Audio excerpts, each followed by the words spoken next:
Jennifer, is our thumbs up? Is almost everyone connected? Okay, perfect. Well, Yes, yes. hello everyone. Welcome to workshop 3 in the data series, creating data visualizations, taking numbers and creating compelling stories. I'm excited to be back with you today. I hope you didn't miss me too much, but I know that you were in good hands with Dr. Patty and Dr. Elizabeth in workshop 2. So let's not wait any longer. Let's dive into session 3. So a couple of housekeeping. We know that, you're joining us from different places and spaces. Some of you are at home, some of you are at work, some of you are in other places that allow you to log in virtually. But here's a couple of things just to keep in mind while we're participating in today's session. This workshop will be recorded and will be available in a follow-up email. Resources and links provided and throughout the whole workshop will be shared with you via the chat using the Zoom feature, using the chat in the Zoom feature. Use the chat feature to notify any branch team member of any technical difficulties. Now, today we have with us Jennifer Reese. She's our Birch Center coordinator. She will be on and off camera to coordinate all tech and assist with any issues. So if you have any questions, please feel free to reach out. Also, if you have any questions, put them on pause or put them on the chat. We will get to you. I am working with multiple screens, so I might not see it, but I will answer. And if I can't, Jennifer will give me a ping to go ahead and answer those questions. And last but not least, please keep your camera on as much as possible to help us create community within this work group. So for those that don't know me, or did not join or are joining us for the very first time, I'm Alicia Quiroz. I'm a data scientist with Branch Ed, and today I will be your facilitator. So pleasure to meet everyone. Hopefully I get an opportunity to talk to each and every one of you. So as mentioned regularly at Branch Ed events, we are not like any other workshop. Our workshops are not listen and learn types of events. This workshop and all others are going to get you to be fully engaged using various avenues. Now, with that being said, we want you to be ready to participate. We want you to be present by not turning off your camera. We want to see all your pretty faces, as well as it's a way for the Branch Ed team to check for understanding. Also, be present by contributing to your group discussions. Ask questions, comment either live or on the chat. You know the drill. There is no limit for how much you want to contribute here. So feel free to ask your questions. We really, really want you to participate using this way. And then last, be present by engaging and sharing your ideas. Specifically in this workshop, we are going to ask you to engage with your partner or a group of partners to discuss all things learned thus far. So one of the major assignments for this series is your capstone assignment. And that is what we're going to use to close out the workshop series and wrap up, everything learned. So speaking of wrapping things up, this is the final workshop in the series. I want to thank each and every one of you for taking the time to participate. Whether you attended 1, 2, or all 3 workshops, thank you. We know that your time is valuable and that you are extremely busy, and spending time to be with us and learn about data using your EPP speaks volumes. So thank you so much for being here. Now, special congratulations to those of you who have attended all 3 workshops. And by attending all 3 workshops and completing all pre-work assignments, you are eligible to get this digital badge on the screen. No, not the one with the image of up. It's the one on the right side. Yes. So the only thing that is pending would be that you submit your final capstone project. Now, we know that there are some various degrees of completion here. Some of you are ready to submit and hit that push button, it's ready. Some of you are gathering some info. So in this workshop, we have some dedicated time to help you with this, in whichever level you are. So we have some time to spend with you on helping you complete this. So what are our objectives today? Again, this is a wrap up. You're tying everything together. So ultimately, through the 3 series, You felt or you gained an understanding of the power of data-informed decision-making through continuous improvement. Here in this workshop, you're going to develop that effective data story that has a clear and relevant narrative that is coherently present with all information for impact. We also want you to participate in partnership and act on the feedback provided. Now, I heard there was some healthy competition going on in workshop 2. So here is how each group did.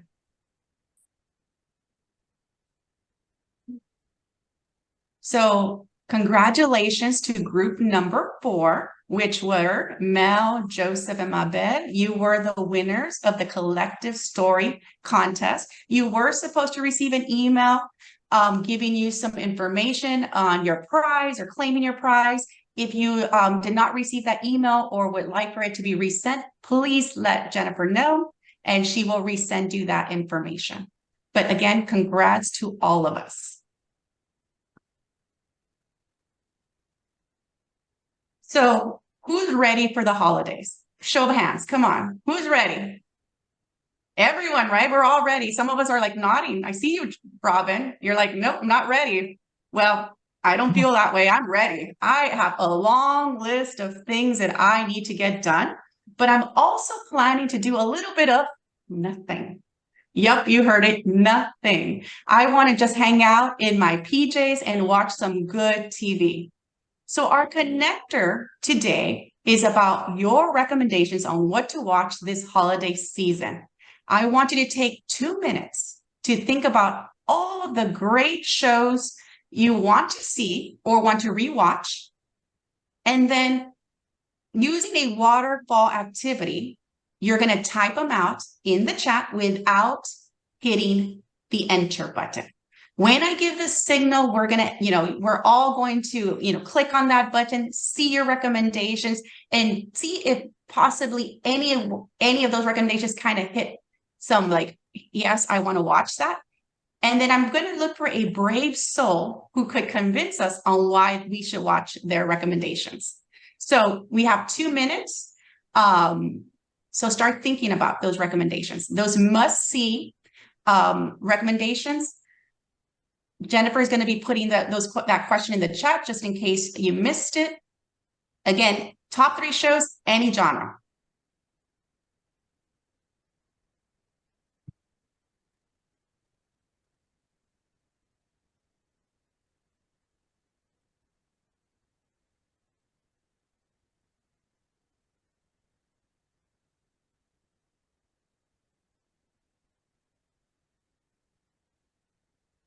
We have 1 more minute.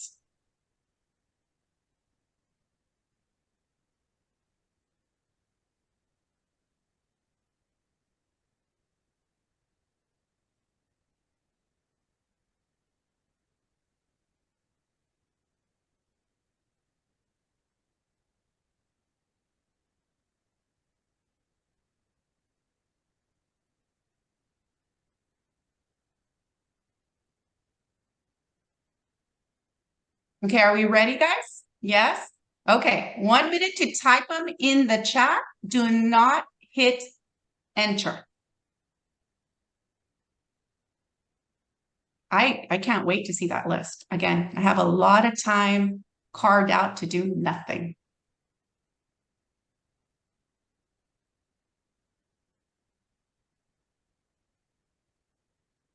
Okay, give me a thumbs up when you guys are ready to click that enter.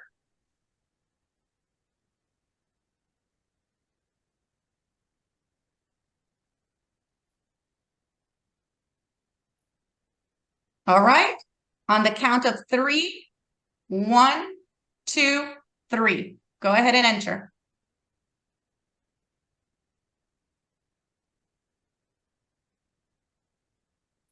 Ooh, I see some interesting ones.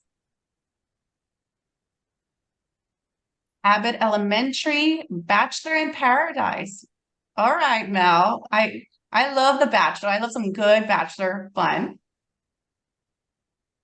Band of Brothers. Yes, that's a great one. Little Fires Everywhere. Home Alone in New York. Okay. Love that one. A lot of you guys said Home Alone, New York. Perfect. Who wants to be my brave soul and convince us why your top three deserves all of us to watch? Any brave souls want to get off mute and talk about their recommendations?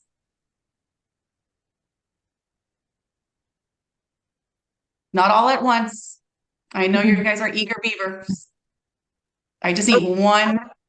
I would go. Home Alone is a classic. It's a must.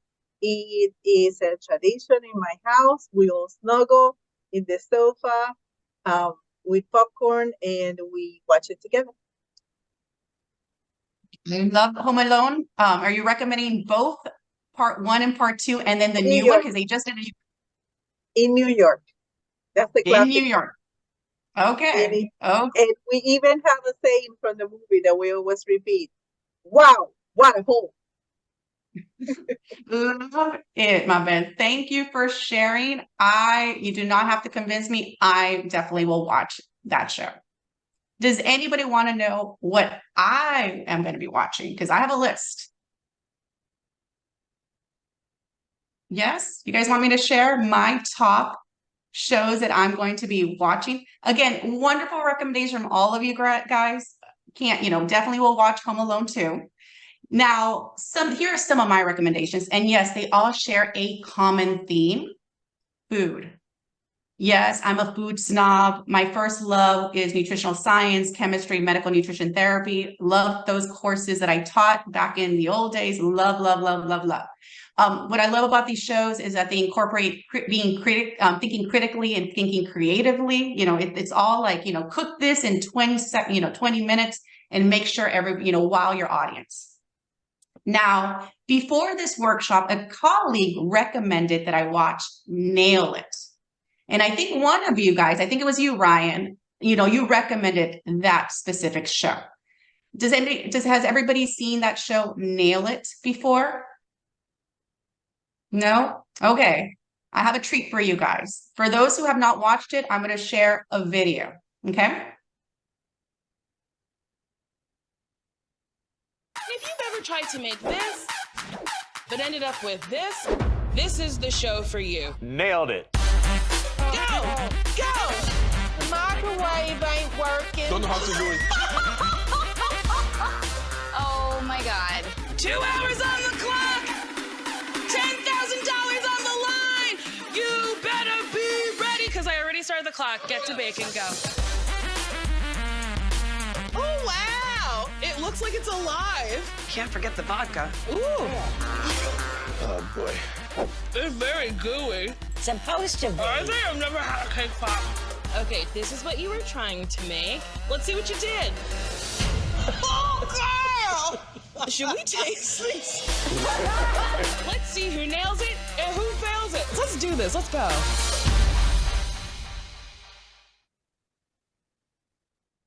Awesome. Anybody interested in watching? I don't know about you, but Nail It. I mean, I kid you not, like, that is the story of my life. Like, I mean, there's things that I'm so great at, and there's things that, oh my gosh. How do you tell? Specialties? Oh, love them.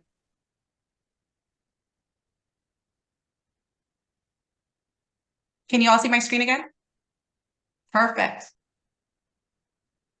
But okay, again, going back to the story of my life, absolutely, I feel like I'm type A, so I really always try to get that, that image of that perfect robot that you see there on the right. But, life, sometimes it's not about that, and I will not get that perfect image. Why did I choose this show today to talk to you about it? Why did I spend the 2 minutes to kind of like share that video about this show? And the reason the reason behind this show is because it reminds me of our purpose today.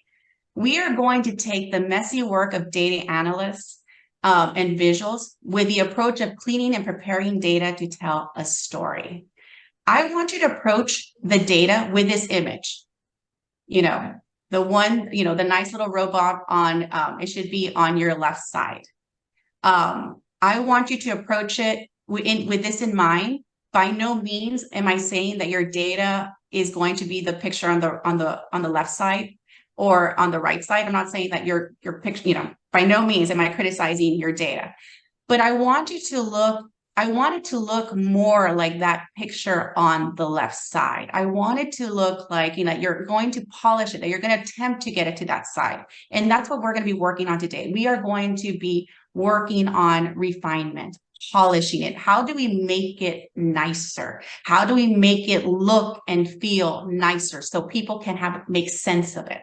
So let's start, you know, this workshop by nailing your data, by nailing your data visuals. So workshop 1, you know, we talked about, and actually all throughout the whole series, you know, we talked about effective data storytelling. And the author, you know, talks about 3 essential elements of data stories. And again, this is Brent Dykes. He wrote the book of Effective Data Storytelling.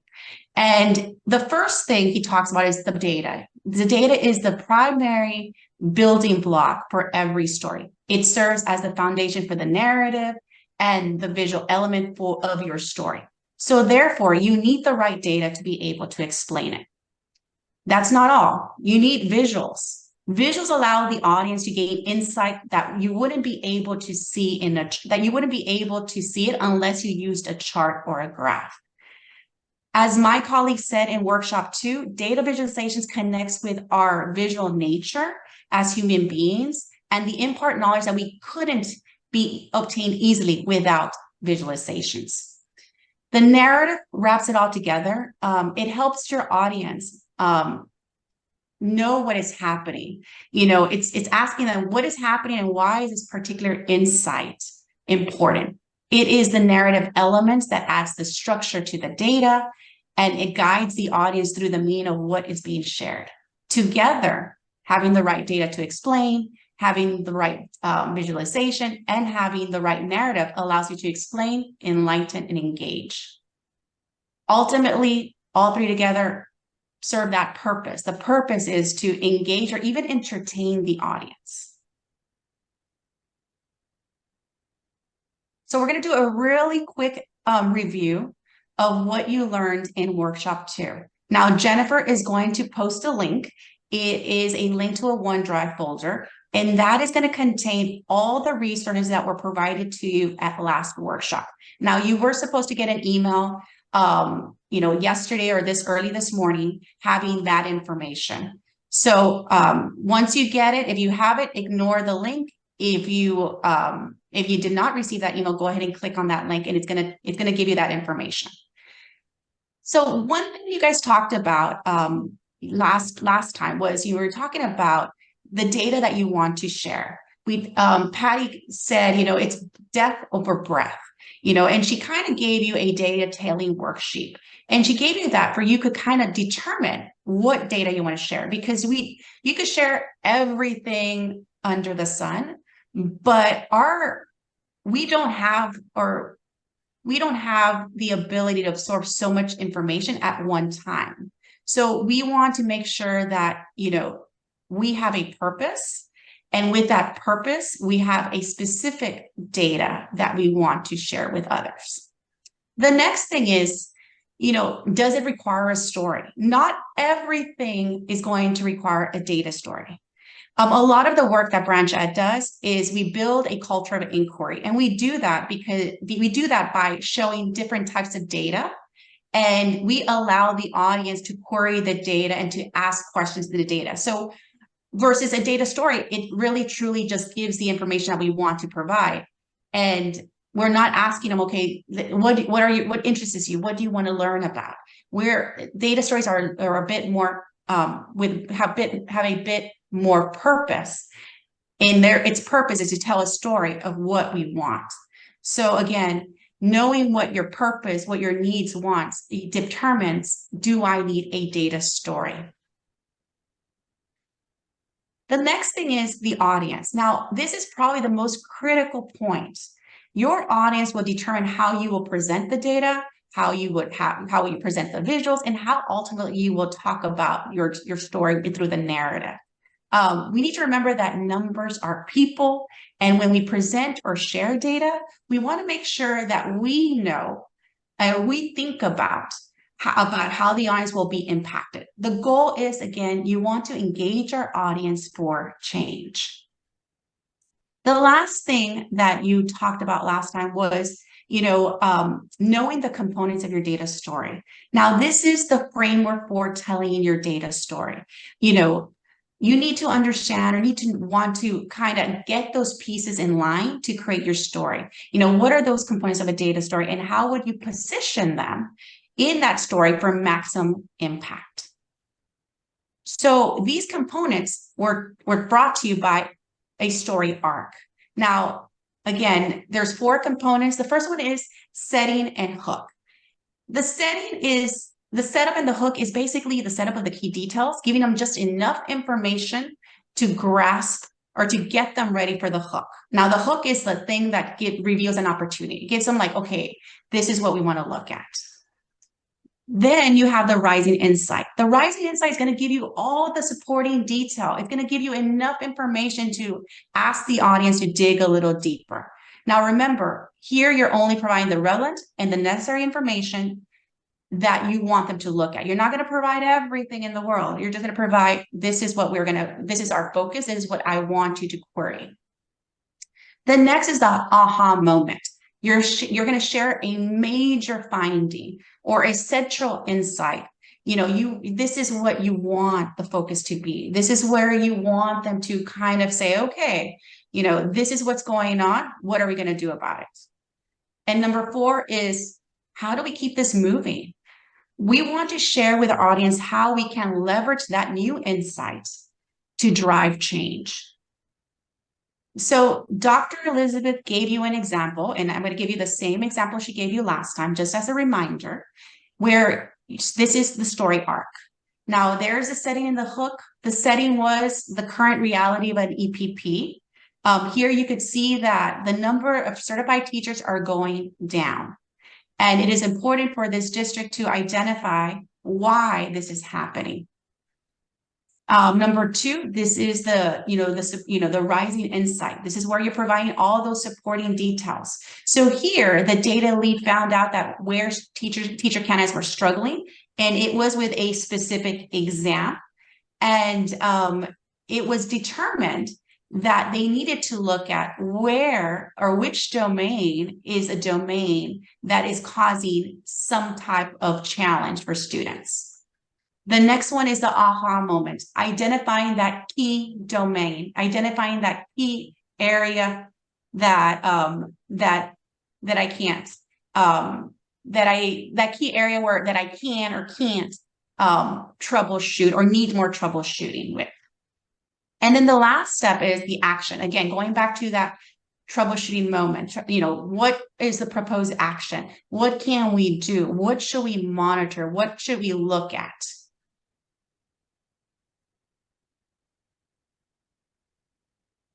So the book talks about the use of these 7 principles in visual storytelling.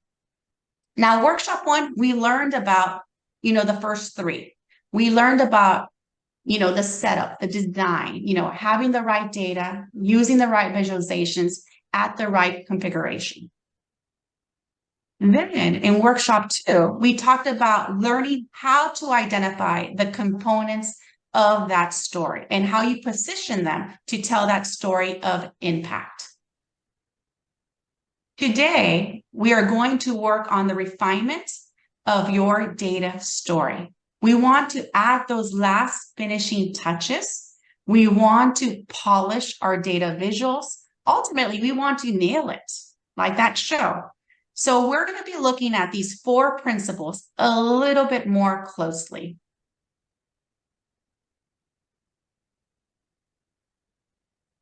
So principle 1, remove unnecessary noise. So here's an example of a traditional data that we receive or we share. When we use this type of data, we ask others to query the groups of data. This visual is of EPP state performance data from 2018 to 2020. We want the audience to review how candidates perform on each of these key domains to ultimately identify how they did. Now, the author talks about stripping this data to the core. By core, he means remove, aggregate, and separate. So let's talk about these tips with an example. Let's nail it, right? Okay, so here is the refined graph. Remove surface data. By remove, you want to determine which data elements are required to make your point. If there is any visualized data that is not directly tied to your message or doesn't provide essential context, remove it. So we removed all the other data points. We want the audience to focus on this specific information. Aggregate less important data. There is an 80-20 rule, the long tail of small insignificant values. Outside of the information that directly contributes to your story, there will be a large portion of data that is less relevant and potentially could have some noise. So you want to make sure that you aggregate the smaller segments into a combined piece. So again, pick and choose. What is that 20% data that you want to share? And the other 80, if it's not providing if it's not providing support, if it's not providing those items that you want to talk about, we need to not keep it in there. The last one is separate overlapping data. In the book, they talk about faceting, creating facets or panels for different cuts of data. It basically, you kind of like, you know how right now we saw the 4 lines? You're looking at them individually instead of all together. And this is because we want to decrease the visual inferences by minimizing the extra, the overload of the cognitive overload. We want to make sure that it's not too much data. We want them, this is what we want to look at. This is what we want you to focus. Next principle.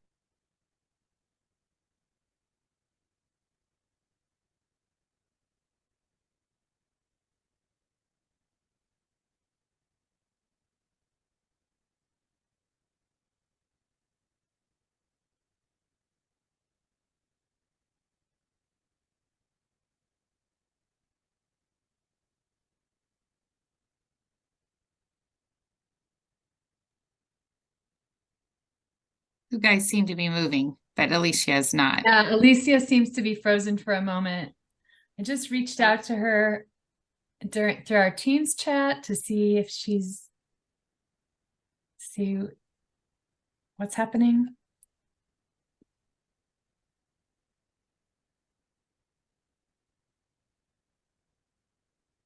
So since she's not sharing, it looks like she's going to jump out and jump back in.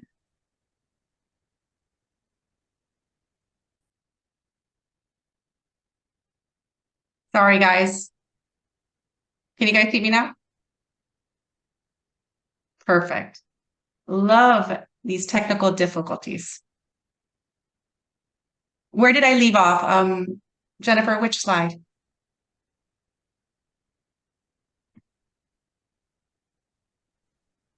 Everyone help me, maybe slide 18, the example, or 19, principle number 6.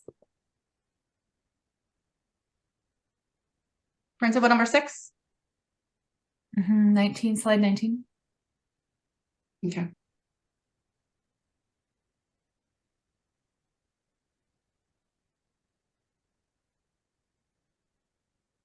Check 18 and make sure you... That's it. Perfect. Okay. Okay, sorry, guys. Okay, so principle 6. I'm going to share with you another example of a traditional data that we receive or share. So here's an example of what is this, right? I'm having trouble identifying what I'm supposed to see here. I do see that there is a positive relationship between 2 variables, but I really don't see much more than that. So principle 6 talks about making your data approachable and engaging. And through that, we mean using labeling, reference lines, and formatting. So let's nail it. Here is the revised version. Clearly label your axes. The exception to the rule might be date units such as months or years that are straightforward and easy to understand. Reference lines. If you've ever participated in a long distance event like swimming, running, or even a terrible date, you want to know what the finish line is. You want that cut line, right? So depending on your chart, you need guidelines, you need anchors, you need trend lines, you need shaded regions or grid lines. And the last thing is, think of color scheme. Like we saw in the previous email, or the previous slide, I'm sorry, multiple colors can be distracting. So use a monochromatic scheme, or better, a target color. That way you know that you kind of are focusing on what you want people to look at. But also keep in mind the HDH standards. That way, you know, the colors that you're used are visible to anyone. Another example that talks about this principle, making your data approachable and engaging, is visuals, through the use of visuals. And the author quotes, imagery is more memorable than words alone. So the visual that you see there is looking at, you know, how many enrolled candidates and how many are, you know, candidates of color. You're able to quickly see it's, you know, 3 out of 5. Another great example that I recently saw was in the New York Times.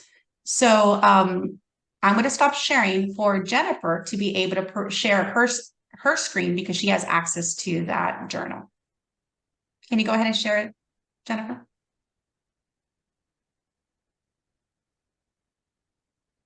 So this is a great visual that I saw in the New York Times. It's talking about admission rates, and it has them grouped into, you know, different percentages of admissions rates. So the first, you know, the first top bubbles represents the colleges that have a 10% admissions rate. You could see that Harvard has 4% with 10,000 students. Duke has an admissions rates of 6% with 7,000 students. So you see that the bubble is smaller, the Duke bubble is smaller than Harvard. Now click on, Jennifer, on a tiny bubble that's there, the tiniest you could see.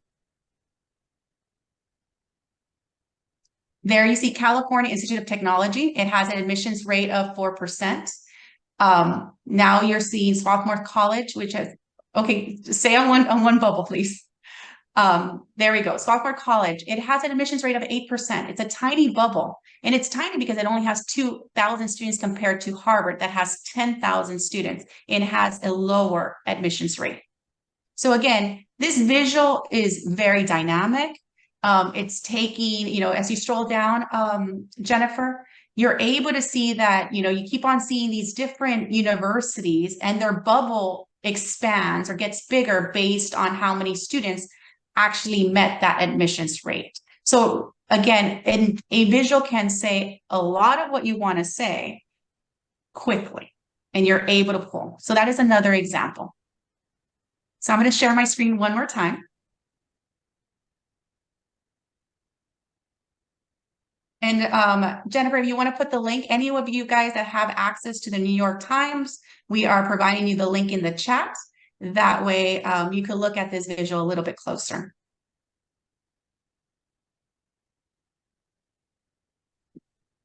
So moving forward, are you able to see my slides? Yes, perfect. Principle number 7. This is our last example of traditional data that we receive or share. Here is, you know, pass rates. We all see this all the time. We see them in different pie charts. Usually it's pie charts. They also can be column graphs, but usually they're pie charts. In this visual, we see the EPP state performance pass rates. We want the audience to review how many candidates passed versus failed. So let's see a better visual on showing this. or let's nail it. This is a better visual. It's already taking all the other elements. Things to avoid, truncate access. What do I mean by that? I mean that if you have a scale from 1 through 5 in your rubric and you're only displaying, the ratings of 2 to 4, you're kind of causing the data to no longer represent what the actual values are. So if you have an exam that has, up to 100, you have to include all those percentages. You have to include the whole scale. The next thing is overstate access scale, aspect ratio, or 3D use. This is when we overstretch the image. Sometimes we do it by accident because we're putting it in a PowerPoint or in a report, but we need to be very, very, very careful with this. We want to make sure that, we leave it as is, because the taller or wider that we make it, it might appear off range or off scale. The last thing is missing sources. And it is always important to add the source of the tool itself. And there you go. There's the source that's right there in the bottom, because it gives it a little bit more validity of your data. Now, going back to, I did not talk about the 3D use. And I know that they look really cool. 3D options are super cool. And I think, 10, 15 years ago, a lot of people were using more and more of it. The only thing that it is very difficult sometimes to really interpret the data, and also because it can lead to some distortion and cause us to perceive the data differently. So if we can stay to not using a 3D, I think that will better serve your purpose. So again, those are the things to avoid. And those were the 7 principles. Now, as I mentioned in the very first slide, we want to give you some time to get the data that you're currently working on and, provide and share and gather feedback from others. So what we're going to do next is we're going to put you in breakout teams in groups of 2 to 3 people each. I think we have enough people to be able to do that. And what you're going to be doing in those groups, you're going to have 20 minutes to talk about these 3 questions. You're going to talk about what you brought today, so you're going to share your data, your visuals and or compelling story of impact. You're going to talk about what seems to be working or not working, and you're going to be asking your team members for their feedback. Ultimately, you want to ask, what might you do next or do differently? Based on the feedback, we want you to chart your path forward. Like what should I be doing next? So Jennifer's going to put these questions in the chat. She's also going to put up in the breakout rooms. We're going to give you 20 minutes to share your data, your visuals, your narrative, whatever you brought, or your ideas. And then we also want you to provide feedback to others that, for their ideas, for their information that they brought. I will be visiting the breakout rooms one at a time. That way, if you need to ask me any questions, I'll be available. I'll be there. Does that sound like a plan? Are you ready? Yep. All right, Okay, Jennifer, send them to groups. Here we go. Including Alicia. Hello, hello, hello. I am back. Is everyone back?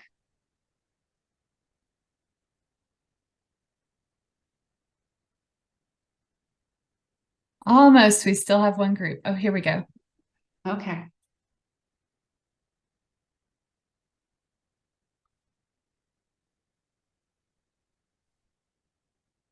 You give me the thumbs, Jennifer, when we get everyone back. Oh, perfect. Great. All right, guys, welcome back. How did it go? Anyone want to do a quick share out?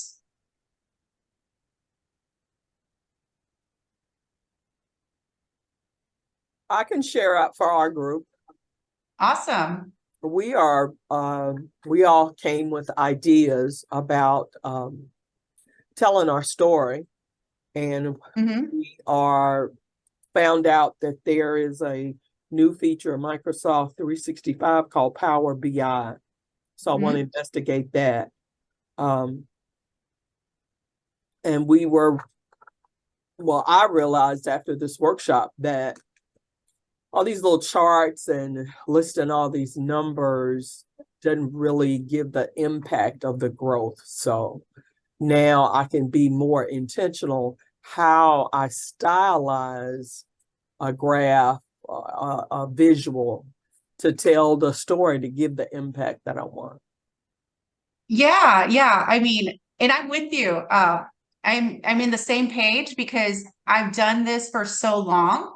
And sometimes you're very, I was the person that would, have the chart with the different colors for each group. And, that was what we were taught. And we weren't, data storytelling, I feel like it's up and coming. It's something not new, but it is something that is, being presented more frequently now.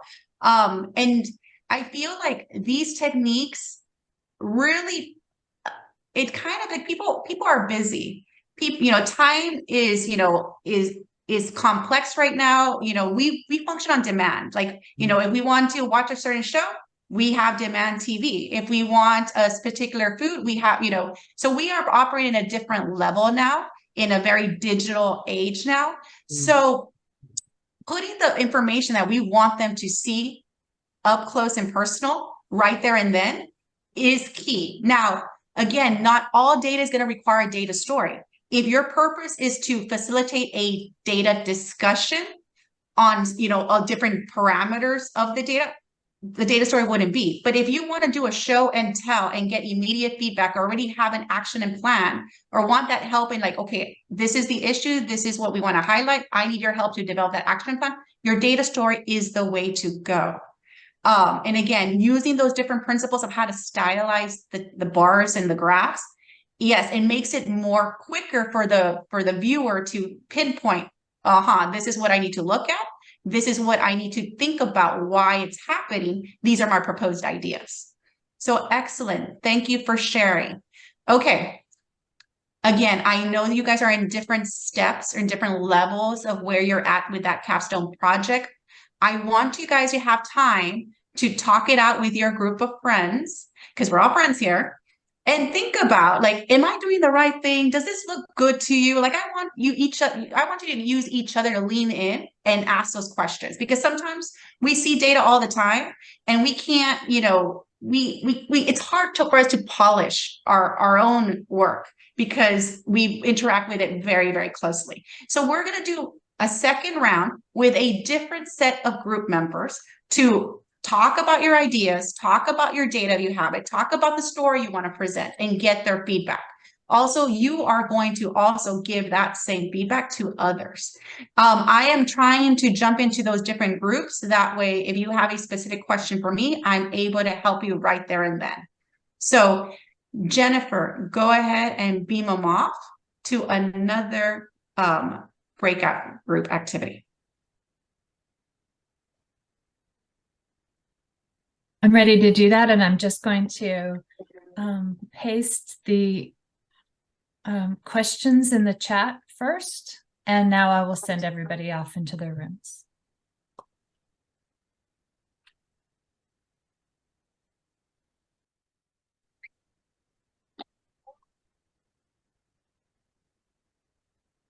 Okay, welcome back. I will meet with you later, Miss Carter. I'll tell you your idea later. I'm sorry, I got pulled out. No problem. All right. Thank you. Welcome back, everyone. How did everyone do?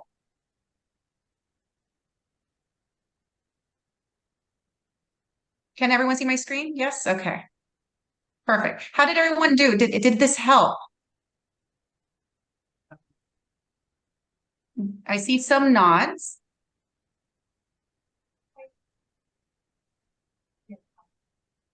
Can someone come off screen and share with us what, what helped and, what your plan moving forward?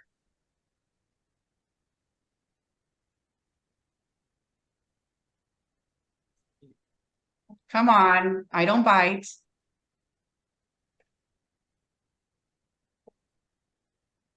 Well, I'll share. I think the opportunity to listen to other people and some of the things they're doing at their institutions allowed us to kind of get some ideas of how people are using data and the reason why we want to be able to do this ourselves rather than depend on somebody else. But some of the ideas we heard, I think somebody from Valdosta shared how she taught, I guess she was teaching a class, a data visualization class. And we got to hear some of the different ways. And then somebody from North Carolina Central, we got to hear some of the ways they use data. So I thought that was helpful. Awesome. So because you gave shout outs to Valdosta and what they're doing and their visuals, can I call on Valdosta to come and talk to us a little bit about what they're doing? But thank you, Dean, for giving us that. They might not feel that way now that I shouted out their university, but sorry. No, thank you.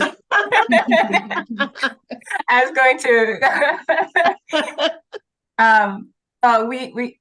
I primarily teach master's level teachers, students, and then data is one component that they need to learn. And I recently developed the course, and that was one of my motivation in participating in this course, to learn how to better teach data use and visualization for my students. The way we do it is similar to you, just the presentations are much better here. We talked about how it is challenging for faculty members or staff members without the specific skill sets to create appealing looking data visualization, to create materials for their work.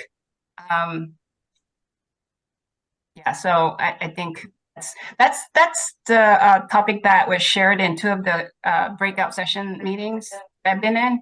We need to learn more about how to make things in real life. Thank you. Awesome. So I'm hearing, so I do want to, at the end of this presentation, I'm going to share with you the BranchEd portal, which has some resources on how to create some of these things. We do have and I'll share with that. I'm also going to share the book where these tips were gathered from, where these ideas, and the book itself has a lot of points for each of those principles. I just took the ones that were more applicable to the graph that I was using, but there was tips for like a bubble map and a line graph and, a pie chart. But again, not all tips were applicable to one graph. So I wanted to limit, the direct just instruction time. And that's why I just picked a couple of points. I'm also going to share with you a book on how to use Excel at a higher level, meaning that there's new things that, and again, Excel is like, it's always evolving each year, and there's new things happening with Excel each year and new tricks I learn each year. So I'm going to provide another book as well for that. But there's also things like, if you're on Instagram, if you're on social media or Facebook, if you search up like, Excel tricks or Power BI tricks, you will see there's a lot of bloggers that also give you how to do things in a quick and snappy 1 minute or less video. And some of those tricks I've used them because I see it on my feed and it's just so easy for me to learn something instead of reading like a whole book about like something. So so I will share those two books out closer to the end. But I hear you. There's a lot of things that we want to do, a lot of infographics. Again, we're moving more into that culture of like using more infographics than the actual graph or chart. And those are some things that you can learn on Excel. So, and also online, but we do have some resources available at BranchEd.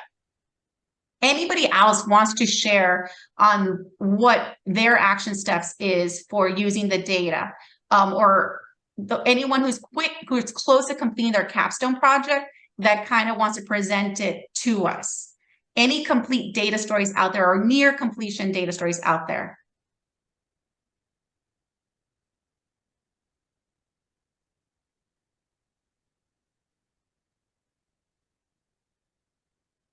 Okay, so I will take silence as not ready to share, but I'm going to impress you next time. And I look forward to them, okay? So let's move on, all right? So final thoughts, like what, wrapping everything up, like when we put everything, what have we learned? We know that visuals are necessary. Again, we're talking about the world that we live on. And again, everything is very digital. Everything has to be quick and concise. And visuals just really get at it. You're able to show one visual to say, this is what's important, or this is what I think is important, this is what we need to talk about. Relevance is the key. You don't want to show something that may not pertain to your audience. Think of your audience. You always have to think of like, what is the impact they will have when they see this data? Timely data. I heard in some of the groups, that there was reporting of pass rates or exam scores or enrollment from like 2000 to now, or like back in, timely. Again, it is a key. We're reporting, if we want action to be taken, is because the data is just, it's relatively new, or these are predictions of what of the data that's coming, and we want an action from them. So timely data. Use data ethically. We talked about, not changing the scaling system on the graph itself, not expanding the chart itself because it kind of could warp the data. Trying to not use as much 3Ds. There's sometimes that you can use 3D visuals, but you have to be very, very critical and making sure that the data is not distorted in any way, shape, or form, and also providing a source. Any data that you provide has to have the source, specifically where did you get it from and what time frame it's being used. And then the last thing goes to your narrative. You want to make sure that that narrative is communicated in a clear and effective manner.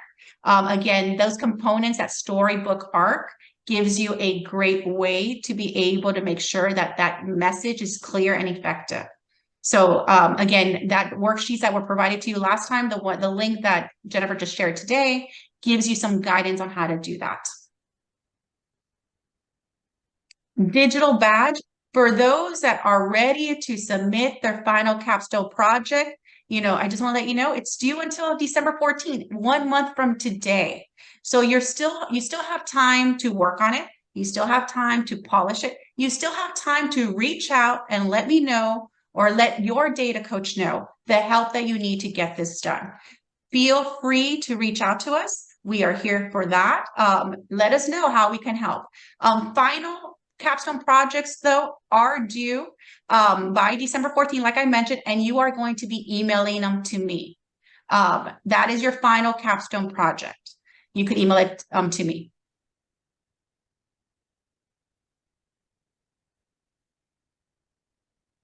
And Jennifer just put my email address on the chat, so feel free to just grab it. That way you could hold on to it. Resources available. Again, I kept on talking about this book, Effective Data Storytelling by Brent Dykes. It is really, really cool. Again, this was a 3-part series, and I was not able to cover everything that was in the book, including some of those examples that you guys might be using those charts. So it is a really, it's an easy read. It's not, it's a couple of chapters, not that many. It's not overloaded. It's very, very interesting. Feel free to go and get this book. Again, most of this content was gathered from this book itself. Another great resource is the Branchette resource portal. Some of you said, I don't know how to make these charts and graphs. Microsoft Office, you're able to create tables and charts through pivot tables. We have an excellent resource on how to create pivot tables. If you go into the resource portal, on the search box, you enter data visualization tool, and that resource will automatically populate. I don't have the book for the Excel, how to do Excel, or how to revamp or upscale your Excel, but I will give that resource to to Jennifer and Kim, the individuals that email that email you guys, that email our announcements and our reminders. And that will be included in that that email. That way you could have that additional resource as well. And again, Jennifer is putting all these links there. That way you're able to get this resource today and start using it today. The last thing, I mean, again, I cannot express the gratitude for your time. I know it's been 3 months and the dedication to put in 2 hours each month to be here with us today and to all those days. It means a lot to us. So thank you so much. We want to make sure that we are responsible to your needs, desires, and the work that you're doing when creating this, when we're creating other events. So please take time to take this survey. You could either pull your phone up and scan the key right there, or you could look at the link that Jennifer just posted. Please take some time to take this survey for me. Let us know how we did. And with that said, again, thank you so much for your time. Feel free to exit the workshop whenever you complete the survey.